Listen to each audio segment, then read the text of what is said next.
آپ کو اس وقت حیدرآباد شہر کے مناظر دکھا رہے ہیں جہاں پر شدید بارش سے حد نگاہ انتہائی کم ہو گئی ہے۔ طوفانی بارش کے باعث حیدرآباد کے نشیبی علاقے زیر آب آ گئے ہیں۔ مانسون کے سسٹم کے ابتدائی اثرات صبح سندھ کے مختلف علاقوں میں دیکھنے کو مل رہے ہیں جہاں پر شدید بارش ریکارڈ کی جا رہی ہے۔ آج پیر کی دوپہر اچانک موسم تبدیل ہوا ہے۔ تیز آندھی کے بعد گرج چمک کے ساتھ ہونے والی بارش سے موسم تبدیل ہو گیا، گرمی کی شدت میں کمی آئی ہے۔ حیدرآباد شہر کے مناظر آپ کو اسکرین پر اس وقت دکھائے جا رہے ہیں۔ ہمارے جو ناظرین اس وقت کنیکٹڈ ہیں آپ کو حیدرآباد کے مناظر دکھا رہے ہیں۔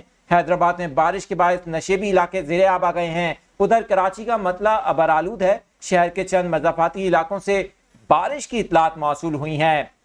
آپ کو بتائیں کہ حیدرآباد شہر میں بارش کے باعث کئی علاقوں میں بجلی کی فراہمی معطل ہو گئی ہے۔ مانسون کے سسٹم کے تحت آئندہ چند روز میں سندھ کے بیشتر علاقوں میں بارش کا امکان ظاہر کیا گیا ہے۔